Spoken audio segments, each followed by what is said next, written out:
Influencers are quite an interesting breed if you ask me. Are they humans? Are they robots?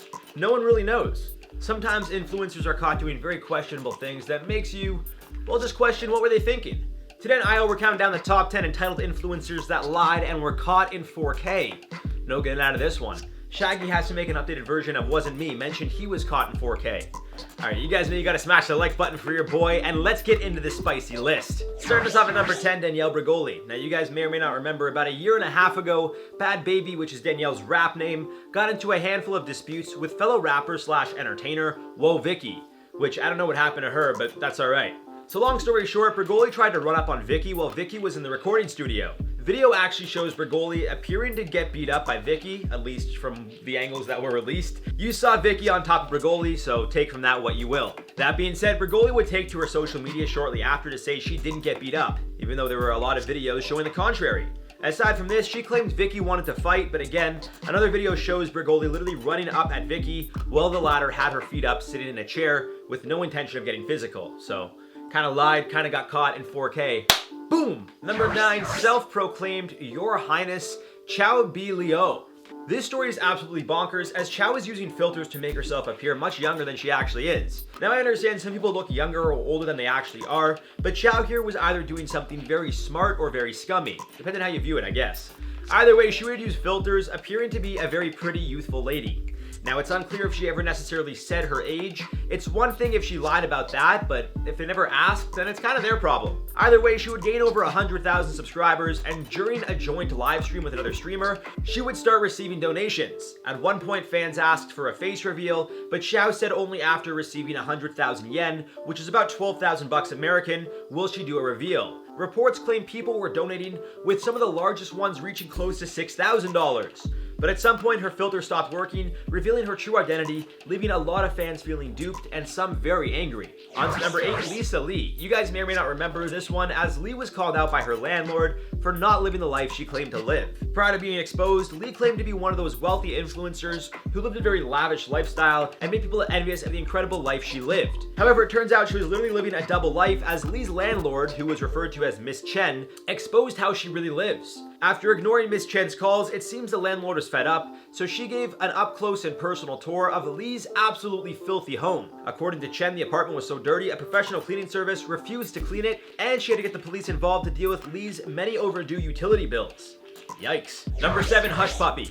This guy's a real piece of work simply because I just can't imagine taking advantage of people like this, let alone people who consider themselves fans of your work. Real name Ramon Abbas, but known online as Hush Puppy, it seems this influencer, like many on the list, gained a large following by exuding his wealth. However, it seems the wealth may not have been as genuine as people thought, which eventually led to the arrest of Hush Puppy and numerous charges brought against him related to cybercrimes. Although his wealth was likely real, such as the numerous cars, the private jets, and designer clothing, his job wasn't so legit. Upon his arrest, authorities claimed numerous phones and laptops, as well as tens of millions in assets and cash were seized. Sources say his birthday post on Instagram helped authorities track him down, and his arrest was also captured on camera. In a nutshell, it seems he was accused of running an online scam and pretty much just stealing people's information. Number 6, Numain. This is some pretty random TikTok drama, but user Numain, which I hope I'm saying right, real name Kane Truillo, has recently received a lot of backlash being accused of stealing from creators. More specifically, numerous creators have shown side-by-side comparisons of Kane's videos next to other creators being nearly identical. With 2.7 million followers, to no surprise, a lot of people thought the work was his own.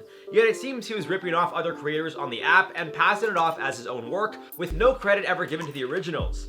Fans have taken to Twitter and his personal TikTok account's comment section to call him out, but Kane has defended his actions, saying that he's just an actor who makes other creators' content better. Take what you will from this, guys, but it seems this whole thing is just getting started right here. Now halfway at 5, Johanna Olsen. This one is incredible because even though she was caught lying and admitted to it, she still kind of stood by her lie.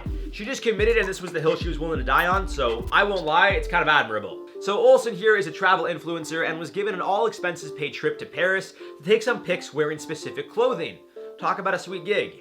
Olsen did just that, but apparently didn't like the original photos. So like most influencers, she decided to Photoshop the pictures, but when I tell you a beginner could have done a better job, like I'm sorry Johanna, but you really put minimal effort here, eh? In one photo, she's floating on a bridge, while another shows the top of an umbrella completely missing. After being caught, she would be featured on numerous talk shows across Sweden, and still has the photos up explaining, I quote, "I just wanted to make clear that I was in Paris, but I did Photoshop the background, but I'm not going to take them down because it's a collaboration and they're nice pictures. It's a good outfit." So long story short, she just didn't like the background, so she Photoshopped herself, put in a different background, but it was the same pictures of her in Paris. On to number 4, Fiona, Moriarty, McLaughlin. This one was a big old yikes-a-rooney. During the Black Lives Matter protest, while shops were boarding up their windows to hopefully prevent any damage being caused, this influencer apparently saw an opportunity. In a video which was initially shared on Twitter but would quickly go viral on numerous platforms, Fiona could be seen holding a drill and wood as if she's actually doing anything. After the camera pans to show another man taking a photo, you can see and hear Fiona tell the man actually boarding up the store, "Thank you so much." She then walks back to her Mercedes and drives off. The video has racked up almost 30 million views on Twitter alone, but I'm sure hundreds of millions across all platforms. She tried to say it was a misunderstanding and that she was being heckled by the people filming her, and that it wasn't just a photo op, but I mean, I don't know guys, seems like she got caught to me. Definitely much more to the story though, so check it out if you guys are interested. Number 3, Kendra C Walker. Now I will say this is news that broke just a couple days ago, and the information I currently have available is limited because, well, you know, it's subject to change by the time you guys actually see the video.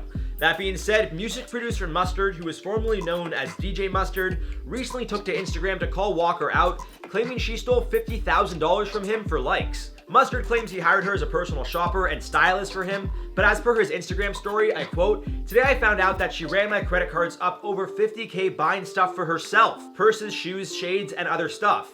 This is crazy and just wrong. All for Instagram. Mind you, she gets paid 6K a month to shop. That's 72K a year. You just messed that up for some Instagram likes?" He also shared a message which he claims came from Carissa reading, I quote, "Truly am so sorry. Should have never got to this point. My temptation turned to greed and I am so sorry." As of now, she hasn't spoken on the accusations. On to number 2, Ravena. This vegan influencer lied to her followers, and obviously when they saw she was eating fish, well, they were very upset. Real name Johanna Mendoza. Back in 2019, this vegan vlogger was featured in another vlogger's video with what appeared to be fish on her plate. After rumors started to arise, she made a video titled "This is what is happening," which is no longer available, which is interesting. A lot of these videos, apologies and explanation videos of past dramas, they always disappear like years later. Anyways, in the video she explained how she tried being vegan, but after the negative impacts it had on her personally, she decided to recently change her diet. I quote her saying, "I was vegan, completely vegan for almost 6 years. It's been 2 months since I started incorporating eggs and fish in my diet." Her video started by explaining she, I quote, "just wants to be completely honest and authentic and truthful with her fans." However, many weren't quick to accept her apology. She got trolled a lot on both Instagram and YouTube, with people asking why, if she's been dealing with problems for years, she would promote this diet, and continue to promote it if she was no longer on it. Others included a handful of fish emojis and just straight up insults. Number 1, we got Brittney Dawn. This fitness influencer was accused and actually admitted to scamming a handful of her followers, yet it seems the controversy only helped grow her brand, which I really don't understand. Anyway, Dawn offered what she claimed to be personalized fitness and nutrition plans, charging followers up to $300 each, only for them to receive nothing too personal, if anything at all. Fans also complained those who criticized Dawn would have their comments removed or blocked altogether. One former customer told Insider, I quote, "Dating back to 2016, possibly earlier, she has been scamming clients by not sending their fitness and nutritional ebooks, not following through with online coaching, not conducting weekly check-ins, and not individualizing workout packets. Brittney repeatedly deleted and blocked clients who would call this to her attention." Of course, her apology video has since been deleted, but a Facebook group with thousands of upset customers has been made, leading to many getting refunds of only up to 50%. This in itself was another issue. And there you guys have it for the top 10 entitled influencers that lied and were caught in 4K. Let us know your thoughts down below. For now, let's do some comment replies from the video. Top 10 embarrassing moments Jake Paul never wanted you to see. Tevin G, the music lover, said, "Let Jake keep drive-by. These UFC guys, I bet he'll get shot." I don't think he'll get shot. Maybe he'll get beat up, but we'll see. I think he might fight Dylan Dennis next. He might fight Tyson Fury's younger brother, which would be a great fight because I think Fury will kill him, but we'll see what happens. Sam Brock said, Jared, what's with the Bill the Butcher from Gangs of New York look? LOL, I can't decide if it looks awesome or creepy or both. Haha. I had to shave. I got an audition like I've been saying, but I don't know. I just wanted to kind of rock a mustache. Never had one before. I think I can kind of pull it off. I kind of liked it. I don't know. Kind of sexy a little bit, you know? L. Boke said, Jared's a Flyers fan? I'm a Leafs fan first. I'm an Eagles fan, because my dad's from Philadelphia. He actually does not care about sports at all. But me being, you know, from like my dad's from Philly, I spent some summers growing up there. I love Philly sports teams. The 76ers, like I don't care about basketball, but I still like the 76ers and Raptors because, you know, Philly, Toronto. I gotta love my cities, you know? Shout out Philly and Toronto. All right, guys, that's all for this one. I've been your host, Jared Bronstein. Stay spicy, my friends, and we'll see you soon.